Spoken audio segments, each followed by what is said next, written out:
Welcome back to our channel. So తెలంగాణలో Marwadi go back అనే నినాదం 10 రోజుల నుంచి కూడా అగ్గి మీద గుగ్గిలంలాగా మారింది. సో ఇవాళ తెలంగాణ రాష్ట్ర వ్యాప్తంగా బంద్కు పిలుపునిచ్చిన విషయం తెలిసిందే కదా జేఏసీ. సో అమంగల్తో పాటు మిగతా జిల్లాల్లో కూడా ఈ బంద్లో స్వచ్ఛందంగానే పాల్గొంటున్నారు. హైదరాబాద్ దగ్గర ఉండే చుట్టూ మొయినాబాద్ వైపు కావచ్చు, ఎల్బీ నగర్ వైపు కూడా స్వచ్ఛందంగానే వ్యాపారులు బంద్ పాటిస్తున్నారు. అయితే నల్గొండలో కూడా సేమ్ సీన్, షట్టర్స్ మార్నింగ్ నుంచి కూడా తెరుచుకునే పరిస్థితి. వరంగల్లో కూడా వ్యాపారులు ఇవాళ బంద్కి మద్దతుగా షట్టర్లు క్లోజ్ చేసి తమ మద్దతు తెలుపుతున్నారు జేఏసీకి. అండ్ ఇటువైపు మనం చూస్తుంటే కామారెడ్డి, సో కామారెడ్డిలో సిచ్యువేషన్ ఎట్లా ఉంది అనేది తెలంగాణ బచావ్ మూమెంట్ జిల్లా అధ్యక్షుడితో ఒకసారి మనం మాట్లాడదాం. బంటు భువనేష్ మనతోటి ఉన్నారు. సో ఒకసారి మాట్లాడదాం ఆ పరిస్థితి ఎట్లా ఉంది అక్కడ, అండ్ గతంలో సిచ్యువేషన్స్ ఎట్లా ఉండేది, అండ్ ప్రత్యేకంగా ఇక్కడ కామారెడ్డిలో ఇంకొక పరిస్థితి ఏంటంటే దురుసుగా మార్వాడీలు ప్రవర్తించారు అని చెప్పేసి వాళ్ళకి సంబంధించి కొన్ని రూల్స్ అండ్ రెగ్యులేషన్స్ కూడా పెట్టుకున్నారు తెలంగాణ బచావ్. ఎవరైనా కొత్తగా మార్వాడీలు షాపులు పెట్టాలి అని అంటే ఖచ్చితంగా తమకు ఇన్ఫర్మేషన్ ఉండాలి అని కూడా ఒకటి తీసుకున్నారు. నిజంగా అసలు అట్లాంటి డెసిషన్స్ ఎందుకు తీసుకుంటున్నారు అనే విషయం కూడా మనం భువనేష్ గారితో మాట్లాడి తెలుసుకుందాం. అన్న నమస్తే. నమస్తే అమ్మా. సో ఎట్లా ఉంది కామారెడ్డిలో బంద్ పరిస్థితి, ఎట్లా ఉంది? తెలంగాణ బచావ్ మూవ్మెంట్ సంబంధించిన పిడమర్తి రవణ ఎక్కడ ఉన్నారు? దాదాపు తెలంగాణ బచావ్ కార్యక్రమం అనేది దాదాపు ఉత్తరాది రాష్ట్రాల్లో వచ్చినటువంటి అందరూ కూడా గుండెల్లో దాదాపు ఈరోజు రైళ్లు పరిగెడతా ఉన్నాయి. రైళ్లు పరిగెత్తడమే కాదు, దాదాపు మరో తెలంగాణ ఉద్యమము వాళ్ళకి ఆల్రెడీ ఇప్పుడు ప్రస్తుతానికి కనబడతా ఉంది. మా నాయకుడు పిడమర్తి రవి గారిని ఈరోజు సొంత రాష్ట్రంలోనే ఈరోజు హౌస్ అరెస్ట్ చేయడం అనేది దాదాపు ఇది విజయానికి తొలిమెట్టుగా మేము భావిస్తా ఉన్నాం. దాదాపు ఒకవేళ పిడమర్తి రవి గారు బయటకు వస్తే వాతావరణం ఇంకా ఉధృతంగా ఉద్యమం అనేది ముందుకెళ్తుంది, ఉధృతంగా మనము ఇంకా ఎదుర్కోవాల్సి వస్తుంది అనేటువంటి ఆలోచనతోటే ప్రభుత్వాలు కానీ ప్రభుత్వం దగ్గర వీళ్ళు పెట్టుకున్నటువంటి మొరలను కూడా మనము దృష్టి అందు పెట్టుకోవడం అనేది జరుగుతూ ఉంది. ముఖ్యంగా చూసినట్టయితే దాదాపు ఏ రోజైతే ఈ రోజు దాదాపు ఉద్యమ నాయకుడు తెలంగాణ రాష్ట్రాన్ని సాధించిన దాంట్లో దాదాపు అప్పుడున్నటువంటి ముఖ్యమంత్రి గారితో సమానంగా చంద్రశేఖరరావు గారితో సమానంగా పనిచేసినటువంటి మా ఉద్యమ నాయకుడు, విద్యార్థి సంఘాల నాయకుడు రాజారాం యాదవ్తో పాటు ఈ పిడమర్తి రవణ ఏ రకంగా ఉద్యమం చేసిండో అదే తలంపుతోటి మరో ఉద్యమం దాదాపు తెలంగాణ ఉద్యమమే మాకు ఉదాహరణగా తీసుకుని దాని సూచిక పరంగానే మేము ముందుకెళ్తా ఉన్నాము. పూర్తిగా రాజ్యాంగబద్ధంగా రాజ్యాంగ యొక్క శీర్షికలో ఉన్నటువంటి విధి విధానాలని అనుసరిస్తూనే మేము ముందుకు వెళ్ళడం జరుగుతుంది. మా ఎజెండాలు కానీ మా ఎజెండా కూడా దాదాపు అదే. అయినప్పుడు కూడా ఈరోజు స్థానికంగా మేము ఈరోజు బంద్ తొలపెడితే బంద్కు ముందస్తుగా మా రాష్ట్ర నాయకుని, ఈ వ్యవస్థాపక నాయకుని హౌస్ అరెస్ట్ చేయడం అనేది ఇది మాకు మా విజయానికి ఇది తొలిమెట్టుగా మేము భావిస్తా ఉన్నాం. మండన్న, మీరు కూడా ఇంట్లో ఉన్నట్టే మాకు కనిపిస్తుంది, ఏంటి మీ పరిస్థితి ఏంటి? మా పరిస్థితి ఏంటంటే మేము దాదాపు ఇప్పుడు మేము బయటకు వెళ్దామనేటటువంటి మా అనుచరులు మా సహచరులతో కలిసి మేము ఫోన్లు చేసుకోవడం జరిగింది. మేము బంధుకు కాల్ ఇచ్చాం, స్థానిక జిల్లా నాయకులు కూడా మేము కాల్ ఇచ్చుకున్నాం. కానీ మీరు లైవ్ లోకి వస్తున్నట్టు ఒక 2 నిమిషాల ముందే మా స్థానిక ఎస్ఐ గారు నాకు ఫోన్ చేయడం జరిగింది. మా స్థానిక ఎస్ఐ గారు ఫోన్ చేయగానే సార్ ఇట్లా ఫలానా లైవ్ లో ఉన్నాను, ప్రజలు నేను ఇంట్లోనే ఉన్నాను టైంలో నేను మాట్లాడి నేను మళ్ళీ ఫోన్ చేస్తానని చెప్పి నేనే ఫోన్ కట్ చేయడం జరిగింది. మరి వాళ్ళు ఫోన్ చేసిన ఉద్దేశం ఏంది, వాళ్ళు ఎందుకు ఫోన్ చేశారు అనేది నాకైతే పూర్తి వివరణ అయితే నా దగ్గర లేదు. అదే ఎట్లా ఉంది మీ జిల్లాలో బంద్ ఎట్లా ఉంది? మా జిల్లాలో బంద్ దాదాపు సంపూర్ణంగా ఉందమ్మా. దాదాపు ఎవరైతే దాదాపు వాళ్ళ యొక్క ఆగడాలకు గురై వాళ్ళ యొక్క బాధలకు గురై వాళ్ళు పెట్టినటువంటి ఇప్పుడు ఇక్కడ ఉన్నటువంటి స్థానిక సామాన్య ప్రజలు వాళ్ళ యొక్క ధరలకు కానీ వాళ్ళు ఇస్తున్నటువంటి రేట్లను అనుభవించిన వాళ్ళు ఆ యొక్క బాధను దాదాపు తగిలిన వాళ్ళు, ఆ గాయాలు తగిలిన వాళ్ళకు మాత్రం పూర్తిగా అవగాహమైంది. దాదాపు ఇంకా కూడా ప్రజలందరూ కూడా ఆ యొక్క విషయం పైన పూర్తి అవగాహన తెప్పించి వాళ్ళకి పూర్తిగా అవగాహన రావాల్సినటువంటి అవకాశం ఉంది. దాదాపు 70 నుంచి 80% మా దగ్గర బంద్ అనేది సక్సెస్ కనబడుతుంది. భవిష్యత్తులో మేము చేపట్టబోయే మరిన్ని కార్యక్రమాలు, ఈ రోజు బంద్ ఉంది, రేపు ఇంకో రకరకాల మరో తెలంగాణ ఉద్యమంలో అయితే ఏ రకంగా మనం రకరకాల కార్యక్రమాలు చేసుకున్నాము, అలా మిలియన్ మార్చ్ కానీ, ట్యాంక్ బండ్ సాగరహారం కానీ, దాదాపు అసెంబ్లీ ముట్టడిలు కానీ ఆ రోజులలో ఏ రకంగా చేసుకున్నామో సో ఆ రకంగా అలాంటి దాదాపు తెలంగాణలో దాదాపు పక్క రాష్ట్రాల వసూలు మనం కొనద్దు, లేదంటే మార్వాడీలు చేసేటువంటి ఏ వసూలు కూడా మనం తీసుకోవద్దు, తెలంగాణలో ఉన్నటువంటి తెలంగాణ కార్మికులు తెలంగాణ వృత్తి వాళ్ళు చేసేటువంటి వసూలు తీసుకునేటువంటి పరిస్థితులు మళ్ళీ మేము ఆ రకంగా కార్యక్రమాలు ముందు పెడతా ఉంటాం. ఆ కార్యక్రమాలకు ఇది ఒక మంచి తొలిమెట్టుగా మేము భావిస్తా ఉన్నాం. అయితే ఇక్కడ బంద్ వాళ్ళు చేస్తున్నారా స్వచ్ఛందంగా, లేదంటే తెలంగాణ బచావ్ అనే పేరు పైన మీరు ప్రెజరైజ్ చేసి వ్యాపారులను బంద్ పెట్టే పరిస్థితి ఉందా? ఏంటి అసలు ఏం జరుగుతుంది అక్కడ? దాదాపు ఇప్పుడమ్మా దాదాపు 60-70% ప్రజల్లోకి వెళ్ళింది. 100% వెళ్ళింది అని చెప్పి మా జిల్లా వ్యాప్తంగా కానీ రాష్ట్ర వ్యాప్తంగా కానీ మేము మాత్రం అనడం లేదు. దాదాపు 70% ప్రజల్లోకి వెళ్ళింది. బచావో మూమెంట్ అంటే అనేది దాదాపు సామాన్య ప్రజల వరకు ఇంకా చేరలేదు వాస్తవం చెప్పాలంటే. కాబట్టి సామాన్య ప్రజల వరకు చేరాల్సిన బాధ్యత మా పైన ఉంది. దాదాపు సగటు ఏ తెలంగాణ ప్రభుత్వం పైన ఉన్నది, ఏ నిరుద్యోగి పైన ఉంది. తెలంగాణ ఉన్నటువంటి అన్ని కుల సంఘాలు, వ్యాపార సంఘాలు, వ్యాపారస్తులు, కులస్తులు వాళ్ళకు జరిగినటువంటి అన్యాయాల గురించి కూడా వాళ్ళు మాట్లాడాల్సిన అవసరం ఉంది. అట్లా దాదాపు ఇంకా ప్రజలందరికీ కూడా చేరలేదు. దాదాపు 70-80% కామారెడ్డి జిల్లాలో బంద్ సక్సెస్ గానే కనబడతా ఉంది. అసలు ఏంది బచావ్ ఏంది? అసలు మనని ఎవరైనా నిర్బంధం చేస్తుర్రా, హైజాక్ చేస్తుర్రా, మన పైన దాడులు చేస్తున్నారా? ఈ తెలంగాణ బచావ్ ఏంది? అసలు తెలంగాణ రాష్ట్రం సాధించుకున్న తర్వాత కూడా ఈ తెలంగాణ బచావ్ ఏంది? తెలంగాణ బచావ్ మూవ్మెంట్ ఏంది? అసలు బంద్ ఏంది? ఏంటి? రాజ్యాంగ ఇచ్చిన హక్కుల ప్రకారం ప్రతి ఒక్కరికి ఎక్కడికైనా వ్యాపారం చేసుకోవాల్సిన హక్కులు ఉన్నాయి. సో అంటే వ్యాపారం చేసుకోవద్దంటారా వాళ్ళని? మీరు వెళ్ళిపోమంటారా తెలంగాణ వదిలిపెట్టేసి? మీరు అడిగిన ప్రశ్నకి నేను సమాధానం చెప్తున్నాక మేమేమంటున్నామంటే, చెల్లెమ్మ మీరు అడిగినటువంటి ప్రశ్నలు ఏంది, తెలంగాణ రాష్ట్రం సాధించుకున్నాం కదా, తెలంగాణ రాష్ట్రం సాధించుకున్నాక మనకి ఇంకా ఇబ్బందులు ఎందుకు చెప్పి అంటున్నారు. మొదటి ప్రశ్నకు నేను సమాధానం చెప్తా ఉన్నాను. తెలంగాణ అనేది దేనికి సాధించుకున్నాం? మన రాష్ట్రం వస్తే, మన నీళ్లు మనకు వస్తే, మన ఉద్యోగాలు మనకు వస్తాయి, మన వ్యాపారం మనం చేసుకుంటాము, మన కుల వృత్తులు మనం నడిపించుకుంటాము. అర్థమవుతుందా? ఒక ఎగ్జాంపుల్ చెప్తాను. మీరు మహిళ కాబట్టి దాదాపు రేపు తెలంగాణ రాష్ట్రంలో దాదాపు అగ్గిపేటలో పెట్టినటువంటి చీరలు, దాదాపు సిరిసిల్ల గద్వాల చీరలు, అలాంటి చీరలు మన సంస్థ మనము తయారు చేసుకున్న, మన స్థానికంగా తెలంగాణ బిడ్డలు తయారు చేసిన చీరలు వాళ్ళ వృత్తి వాళ్ళు చేసుకొని తెలంగాణ అందరూ దాదాపు అమ్ముకొని రకరకాలుగా బతికేటువంటి పరిస్థితి ఉంటుంది. కానీ తెలంగాణలో ఈరోజు అగ్గిపెట్టిలో పెట్టే చీరలు కట్టుకునేటువంటి పరిస్థితి కనబడతలేదు. నా అక్క చెల్లెలు గద్వాల ప్రాంతీయులు తెలంగాణ బిడ్డలు తయారు చేసినటువంటి గద్వాల చీరలు దాదాపు యావత్ తెలంగాణ రాష్ట్రం అంతా తిరిగే పరిస్థితి లేదు. ఈ చెన్నై షాపింగ్ మాల్లు, మార్వాడి అంగాలు ఈరోజు ఒక 2000 ధర పెట్టి ఒక గద్వాల చీర మనం తయారు చేస్తే సంవత్సరం తిరగకముందే ఆ మార్వాడీలు దొంగ బిజినెస్ అంటారు దీన్ని. అదే దాదాపు సేమ్ అసలు అది అందులో ఒరిజినల్ అయితే డూప్లికేట్ అనేది నువ్వు గుర్తుపట్టలేని అంతగా సేమ్ ఆ రకంగానే మళ్ళీ ఒక డూప్లికేట్ చీర తయారు చేసి ఇప్పుడు 1000 రూపాయలకి ఇస్తా ఉన్నాడు. సో కాబట్టి 2000 చీర 1000 రూపాయలకి వస్తుందంటే దాదాపు ప్రజలందరూ 1000 రూపాయల చీర వైపే మొగ్గు చూపుతారు. అదే కలర్ గా ఉంది కదా, అదే నాణ్యతగా కనిపిస్తుంది కదా అనే వైపులో ఆ రకంగా ప్రజలందరూ ఆలోచన పోతారు. కాబట్టి మనం తెచ్చుకున్న తెలంగాణ దీనికోసం కాదు కదమ్మా. అయితే ఇప్పుడు తెలంగాణ బచావ్ ఈ కల్తీనంతా అరిగడతారా? కల్తీనంత అరిగట్టడం కాదు, అవసరమైతే మీరు అన్నారు రాజ్యాంగబద్ధం అని చెప్పి మీరు అన్న ప్రశ్నని నేను అదే ప్రశ్న నేను మళ్ళీ కొనసాగిస్తా ఉన్నాను. తెలంగాణ రాష్ట్రం అనేది దాదాపు ఎక్కడైనా సరే, ఏ ప్రాంతంలోనైనా సరే, ఎక్కడైనా ఒక వ్యవస్థ పనిచేస్తుంది, ఒక సంస్థ పనిచేస్తుంది అంటే ఆ స్థానికంగా ఉన్నటువంటి ఆ వ్యవస్థలో కానీ ఆ సంస్థలో కానీ 70-75% దాదాపు పనిచేసేటువంటి కార్మికులు కానీ ఉద్యోగులు కానీ అక్కడ ఉన్నటువంటి మేనేజ్మెంట్ కూడా దాదాపు ఎట్లా ఉండాలంటే స్థానికులకు అవకాశం అనేది ఉండాలి. దాదాపు నువ్వు మార్వాడి షాపులో కనీసము అక్కడ ప్లేట్లు తీసేటువంటి ఉద్యోగం కూడా మార్వాడి వ్యక్తులు తెలంగాణ వ్యక్తులకు ఇవ్వరు.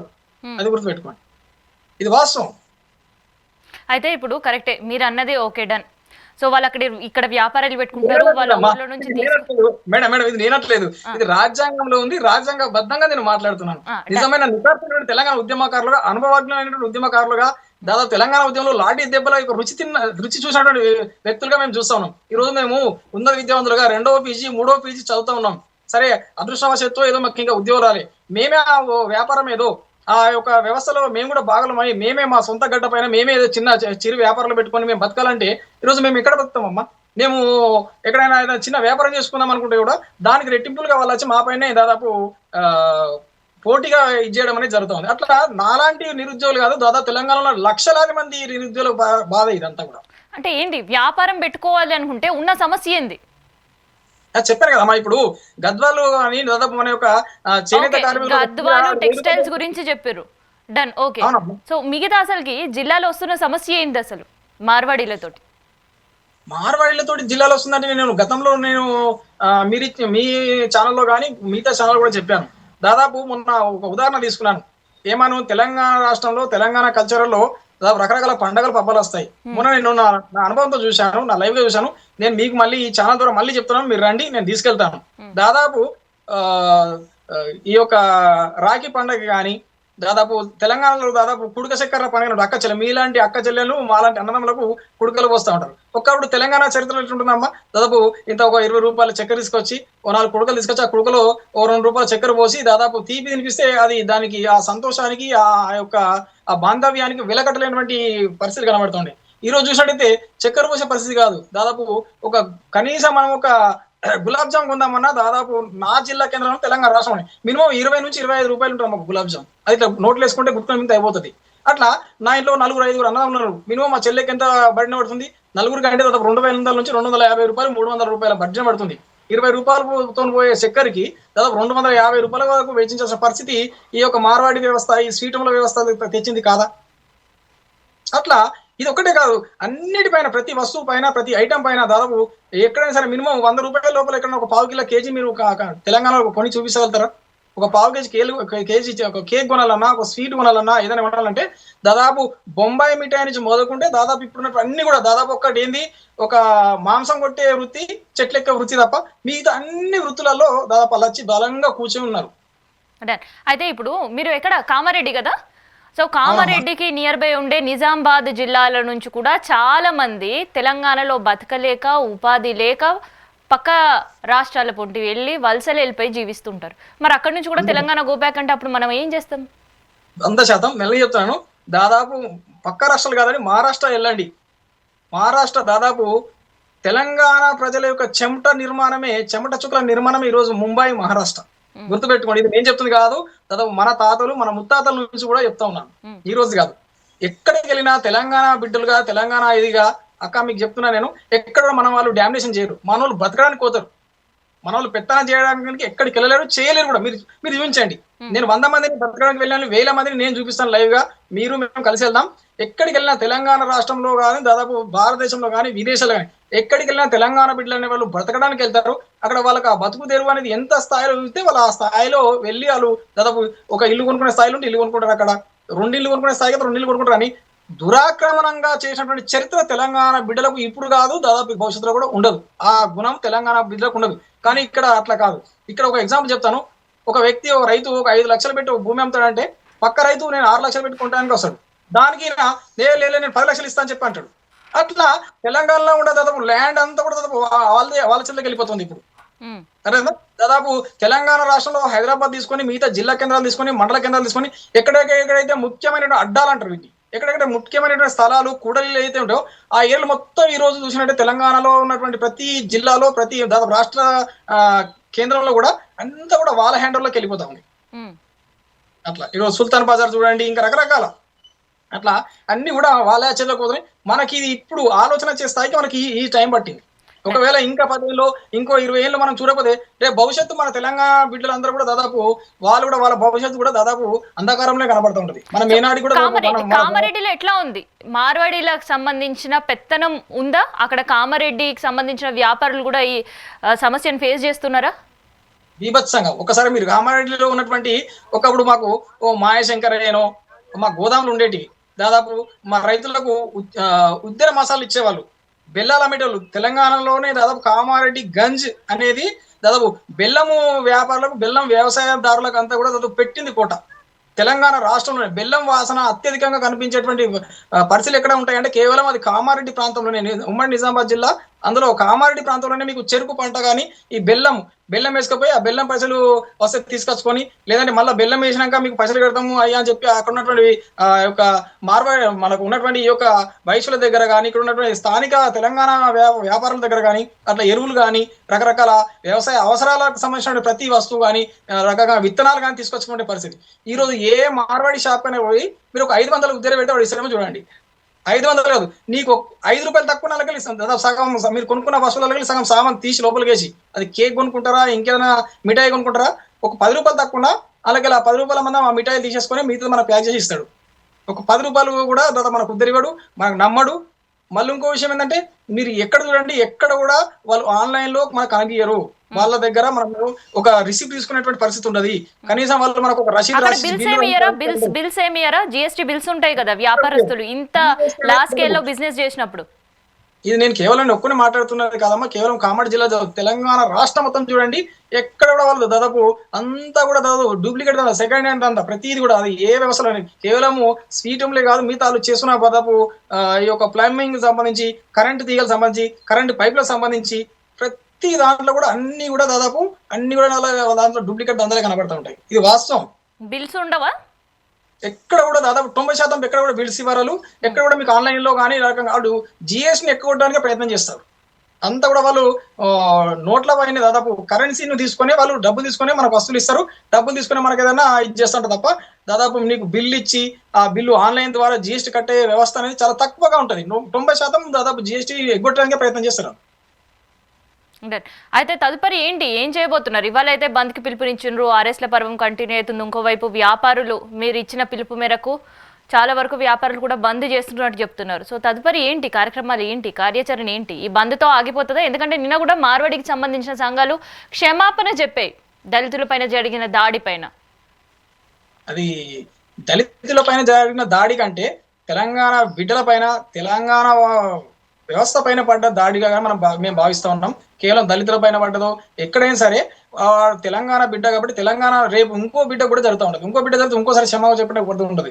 భవిష్యత్తులో ఏంటంటే రాబోయే కాలంలో ఖచ్చితంగా తెలంగాణ రాష్ట్రం సాధించుకున్నటువంటి లక్ష్యాల్ని మనం ఆ యొక్క ఫలాల్ని అందుకునే దిశగానే మా యొక్క భవిష్యత్ కార్యాచరణ అనేది ఉంటుంది. అంటే ఈ క్షమాపణలకి ఉద్యమానికి సంబంధం లేదంటారా? క్షమాపణ అంటే మేడం, ఇప్పుడు వాడు క్షమాపణ చెప్పినంత మాత్రాన మా యొక్క బతుకులు మారాయి.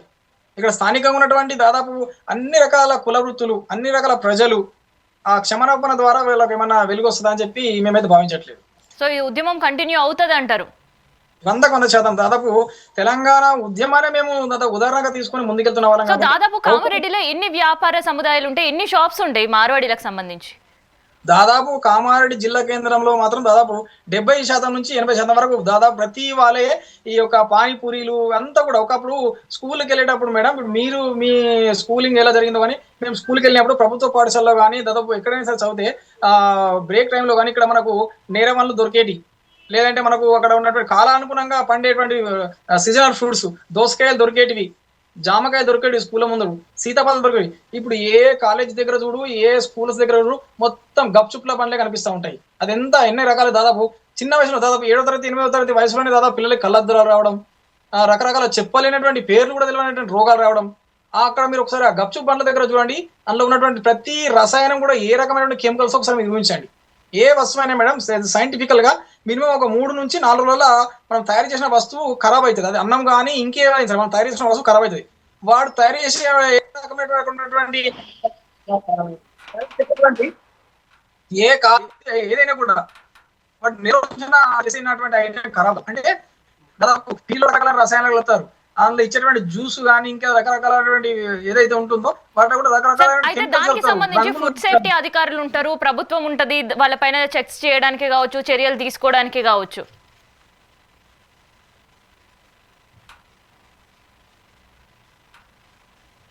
అధికారులు ఇప్పుడు ఏదైనా మేడం, అధికారులు మొట్టమొదటిసారిగానే వాళ్ళు గుర్తించినట్టయితే, మొట్టమొదటిసారిగానే వాళ్ళు చూసినట్టయితే మనము ప్రజల్లోకి ఉద్యమం వెళ్ళదు. ఇప్పుడు ప్రజల్లోకి వెళ్ళింది, ప్రజలు మనం ఇప్పుడు అధికారులు అనే వాళ్ళు కానీ దాదాపు ఇక్కడ పరిపాలకులు అంటే మనకు ఒక తండ్రి లాంటి వాళ్ళు. మనం వెళ్ళి మన బాధను, మనకున్న సమస్యను మన తండ్రికి మనం చెప్తేనే ఆయన దానిపైన దాదాపు చర్య తీసుకోవడం అనేది జరుగుతాం. అంతే తప్ప ముందే మనము సామాన్య పౌరునిగా ఒక తెలంగాణ బిడ్డగా మీ పైన కానీ నా పైన కానీ మనకు ఎంతో కొంత సామాజిక బాధ్యతని మనకు. అయితే ఇక్కడ మరి కొత్త వ్యాపారస్తులని మేము అడ్డుకుంటాము అని మొన్న జేఏసీ ఫామ్ అయిన తర్వాత తెలంగాణ బచావ్ ఒక నిర్ణయం తీసుకుంది. అసలు ఏంటి అది, ఎట్లా అడ్డుకోబోతారు? మీరు కొత్తగా ఎవరైనా మార్వాడీలు మీ మండలాల్లో కావచ్చు, గ్రామాల్లో ఎక్కడైనా షాపులు పెడితే తెలంగాణ బచావ్ మూవ్మెంట్ ఇచ్చినా అసలు ఏంటి, అసలు ఎట్లా అడ్డుకోబోతారు? అసలు పాసిబుల్ అయినా అదే అడ్డుకోవడం, వాళ్ళు షాప్ పెట్టకుండా అడ్డుకోవడం అంటే మేడం, మేము ఏదో వాళ్ళ పైన గొడవకి వెళ్తామనో లేదంటే వాళ్ళని మేము ఏమైనా దాడులు చేస్తామని కాదు. అడ్డుకోవడం అంటే మేము పెట్టనివ్వద్దు. ఇప్పుడు స్థానికంగా ఒక వస్తువులు తయారు చేసేది కానీ ఇంకేదో ఉంటే మేమే తయారు చేసుకుంటాం, అది మా బాధ్యత. మా స్వర్ణకారులు కానీ, మా పద్మశాలీలు కానీ, మా రజాకారులు కానీ, మా చాకలన్నలు కానీ, మా మంగళన్నలు కానీ ఈరోజు చూడండి తెలంగాణ రాష్ట్రంలో దాదాపు ఎక్కడి నుంచో హర్యానా నుంచి వచ్చినటువంటి అమ్మాయిల చేత హైదరాబాద్లో మనకు రకరకాల షాపులు పెట్టి కటింగ్ చేపిస్తున్నారు. దాన్ని మనకు హెయిర్ స్టైల్ అంటారు సెలూన్సా? ఇక్కడ హర్యానా రకరకాల రాష్ట్రం నుంచి వచ్చిన మహిళల చేత ఈ రోజు తెలంగాణ రాష్ట్రంలో హైదరాబాద్ లో రకరకాల ప్రాంతాల్లో కటింగ్ షాపులు పెట్టించి వాళ్ళతో కటింగ్ తీపిస్తున్నారు. అంటే తెలంగాణలో యొక్క నాయి బ్రాహ్మణుల పరిస్థితి ఏంటి, తెలంగాణలో మంగళంలో పరిస్థితి ఏంటి, వాళ్ళు ఎట్లా బతకాలి? మేము అడ్డుకోవడం అంటే మేము పెట్టిన ఇవ్వం అనేది మాత్రం పక్క, అడ్డుకోవడం అంటే మేము దాడులు చేస్తామని తెలంగాణలో ఉన్నటువంటి తెలంగాణ ఒక ఉద్యమకారుడిగా ఈ దాడులు, ఈ యొక్క గొడవలు, ఈ అరాచకాలు అనేది ఉండదు. కేవలం రాజ్యాంగబద్ధంగా మా హక్కుల్ని, మా యొక్క వ్యవస్థని, మా రాష్ట్రాన్ని, మా ప్రజల్ని కాపాడుకోవాల్సిన బాధ్యత మనందరిపైన కూడా ఉన్నది. డన్. థ్యాంక్ యూ అండి. సో ఇది మొత్తానికైతే మనం చూస్తుంటే కామారెడ్డిలో కూడా బంద్ ప్రశాంతంగానే జరుగుతుంది. అయితే తెలంగాణ బచావ్ మూవ్మెంట్ అండ్ తెలంగాణ ఉద్యమకారులు ఎవరైతే ఈ మూవ్మెంట్కి సపోర్ట్ చేస్తున్నారో వాళ్ళందరినీ కూడా మ్యాక్సిమం హౌస్ అరెస్టులు చేశారు. అయితే వ్యాపార సముదాయాలు అయితే షట్టర్లు తెరుచుకోని పరిస్థితి. నిన్న రాత్రి మూతబడ్డ షట్టర్స్ ఇప్పటివరకు తెలుసుకోలేవు. అయితే మార్వాడీకి సంబంధించిన వ్యాపారస్తులు మండలాల్లో ఎవరైతే ఉన్నారో, గ్రామాల్లో ఎవరైతే ఉన్నారో వాళ్ళకి సంబంధించిన వ్యాపారాలు మాత్రం యథావిధిగా కంటిన్యూ అవుతున్నాయి. అయితే నిన్న డీజీపీకి మార్వాడీ సంఘాలు ఇచ్చిన వినతి పత్రానికి సంబంధించి జిల్లాలో కూడా కొంత హై అలర్టే ఉంది. అయితే ఎక్కడైతే ఈ మూవ్మెంట్ స్ట్రాంగ్గా ఉందో, ఎక్కడైతే వ్యాపారాలు సముదాయాలు బంద్ పాటిస్తున్నాయో అక్కడ మార్వాడీ షాప్స్కి సంబంధించి ఒక సెక్యూరిటీ అయితే మనకి తెలంగాణ వ్యాప్తంగా కూడా కనిపిస్తుంది.